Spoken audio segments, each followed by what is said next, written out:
Assalamualaikum warahmatullahi wabarakatuh. Perkenalkan, nama saya Aura Salsabila Yunijar Putri dengan NIM 22109121120014 dari Program Studi Kesehatan Masyarakat Fakultas Kedokteran Universitas Ilmu Mangkurat. Di sini saya akan memaparkan pentingnya pencegahan penyakit pada sistem reproduksi atau penyakit menular seksual. Pencegahan penyakit menular seksual adalah hal yang penting yang seharusnya diketahui oleh halayak umum, tetapi sayangnya masih kerap dianggap sebagai hal yang tabu untuk dibicarakan. Padahal, tindakan pencegahan ini diperlukan. Dia mengingat semakin tingginya kasus penyakit menular seksual di berbagai belahan dunia, termasuk daerah kita sendiri. Salah satu bagian tubuh manusia yang rawan akan serangan penyakit atau kelainan adalah organ reproduksi.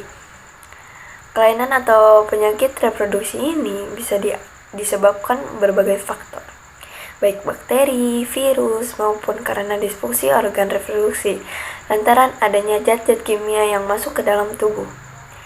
Penyakit reproduksi sendiri adalah berbagai jenis penyakit yang terjadi pada organ-organ reproduksi.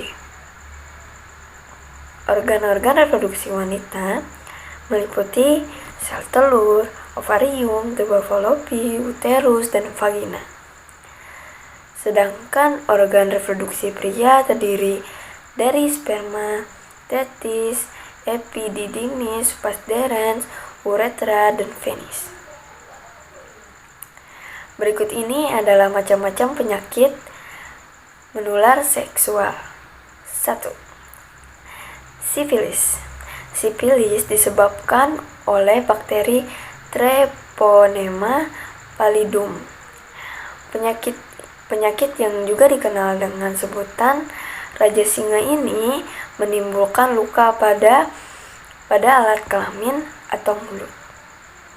Seseorang dapat tertular sifilis jika kontak dengan luka tersebut. 2.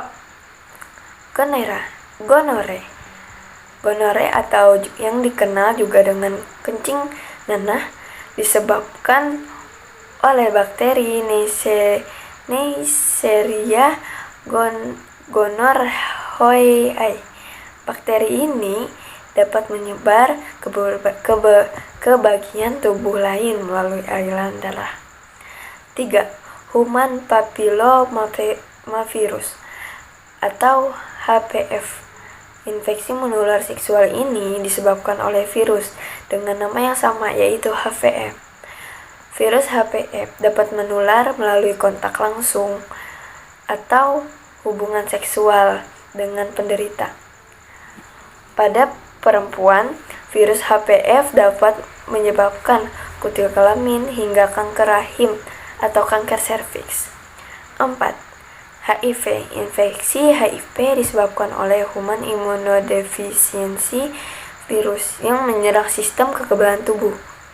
Virus ini bisa menyebar melalui hubungan seksual tanpa kondom, berbagai penggunaan alat suntik, transfusi darah, atau persalinan.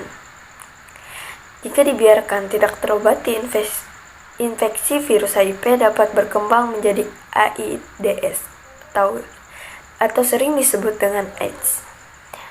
5. Chlamydia. Penyakit infeksi menular seksual ini disebabkan oleh bakteri Chlamydia trachomatis. Penularan penyakit ini terjadi dari kontak dengan luka di area kelamin. Pada wanita, Chlamydia menyerang leher rahim, sedangkan pada pria infeksi ini menyerang saluran urin di penis. 6.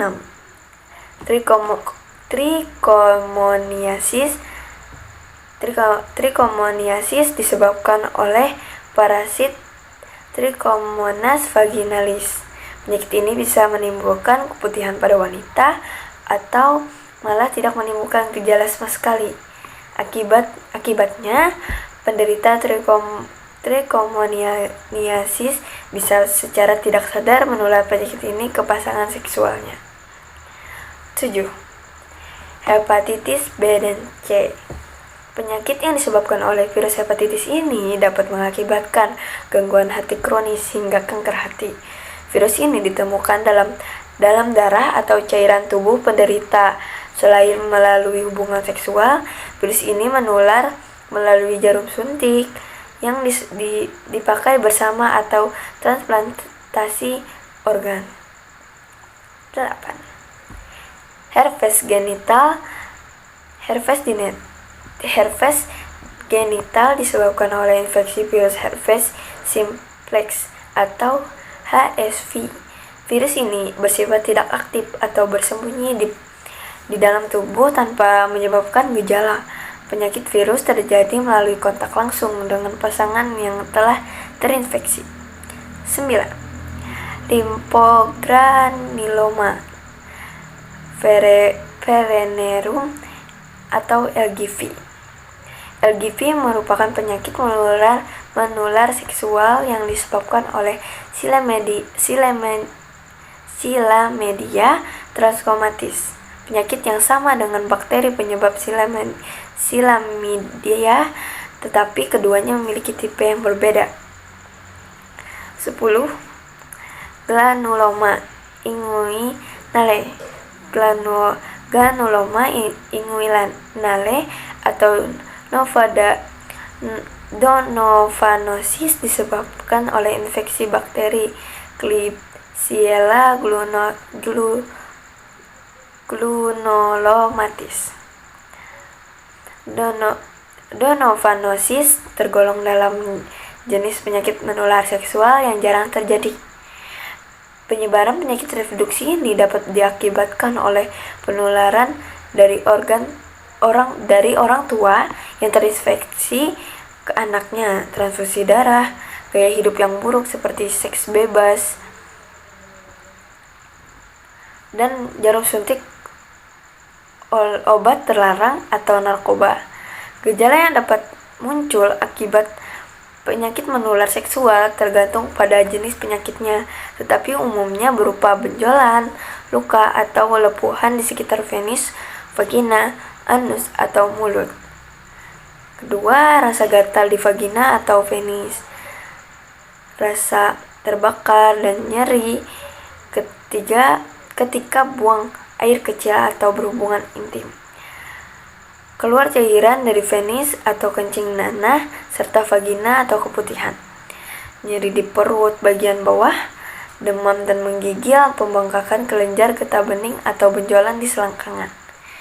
Juga ruam kulit di badan, tangan, atau kaki. Lalu bagaimana upaya pencegahan penyakit reproduksi ini? Untuk mencegah itu ada beberapa cara yang dilakukan, diantaranya 1.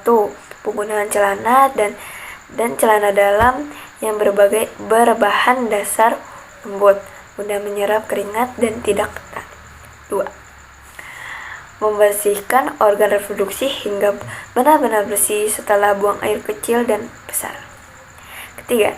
Mengganti celana secara rutin dalam sehari. 4. Memotong rambut pada daerah organ reproduksi untuk menghindari kuman. 5. Bagi wanita, di saat menstruasi, dianjurkan mengganti pembalut secara rutin agar darah yang terkumpul tidak menyebabkan tumbuhnya kuman. 6. Hindari penggunaan sabun pembersih daerah kewanitaan secara rutin agar tidak menghilangkan bakteri baik dalam vagina sehingga jamur dapat tumbuh. 7. Berolahraga dan mengonsumsi buah dan sayur sangat baik untuk kesehatan.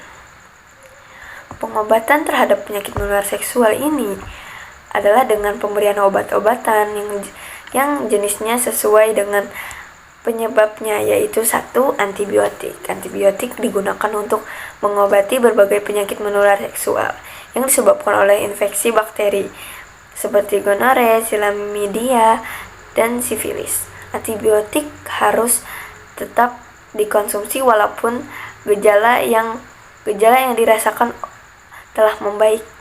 Hal ini dilakukan untuk mencegah infeksi kembali terjadi. Dokter juga akan menganjurkan pasien untuk tidak berhubungan intim hingga 7 hari setelah pengobatan berakhir dan semua gejala hilang.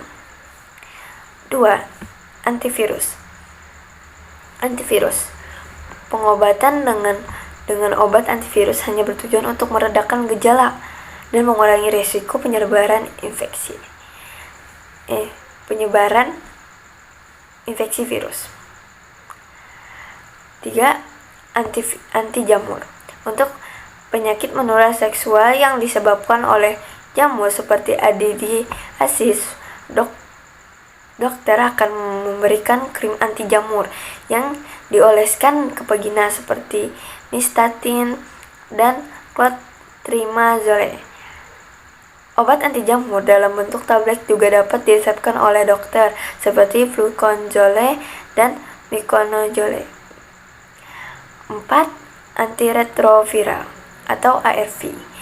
Khusus untuk penderita HIV, dokter akan memberikan obat antiretroviral atau ARV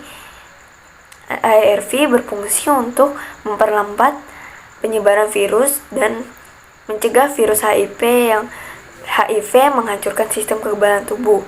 Perlu diketahui bila pasien masih berhubungan seksual secara aktif, pasangan seksual pasien juga harus mendapatkan pengobatan. Tujuannya adalah untuk memutus siklus penularan dan pencegahan kekambuhan. Deteksi dan penanganan terhadap penyakit menular seksual perlu dilakukan sejak dini guna menghindar terjadinya komplikasi sekaligus pencegahan penularan infeksi. Sebaliknya, jika dibiarkan, penyakit menular seksual dapat menyebabkan beberapa komplikasi sebagai berikut. 1. Peradangan pada mata. 2. Radang sendi atau artritis. 3. Radang panggul. 4. Nyeri panggul kronis. 5. Kemandulan, infertilitas. 6. Kehamilan ektopik. 7. Penyakit jantung. 8. Kanker anus. 9. Kanker serviks. 10. Abses anus. Cara utama untuk mencegah penyakit menular seksual adalah dengan menerapkan perilaku seks yang aman, yaitu dengan menggunakan kondom setiap berhubungan intim dan tidak bergonta-ganti pasangan seksual. Beberapa tindakan pencegahan lain yang dapat dilakukan adalah bersikap setia pada satu pasangan seksual, menjalin vaksin terutama vaksin HPV dan hepatitis B, menjalani pemeriksaan kesehatan secara berkala, khususnya yang berkaitan dengan organ reproduksi, tidak menggunakan nafsa terutama dengan berbagai penggunaan jarum suntik, tidak berhubungan intim jika didiagnosis menderita penyakit menular seksual sampai dinyatakan sembuh oleh dokter. Selain upaya-upaya di atas, pria juga disarankan untuk menjalani prosedur sunat untuk mengurangi risiko terkena penyakit menular seksual. Nah, demikian penjelasan mengenai cara pencegahan PMS yang wajib untuk diketahui. Jangan pernah sepelekan PMS karena penyakit ini dikhawatirkan menimbulkan berbagai macam komplikasi seperti kemandulan, kanker, bahkan dapat membuat seseorang menjadi berisiko terkena HIV. Maka dari itu, jangan pernah malu ataupun ragu lagi untuk memeriksa kesehatan seksual Anda dan pasangan agar penyakit menular seksual dapat dihindari dengan baik. Tindakan ini juga merupakan salah satu cara pencegahan PMS yang penting dan oleh karenanya tidak boleh dilewatkan. Sekian pemaparan dari saya. Mohon maaf atas jika terdapat kesalahan dan kekurangan pada pemaparan saya. Atas perhatiannya saya ucapkan terima kasih. Wassalamualaikum warahmatullahi wabarakatuh.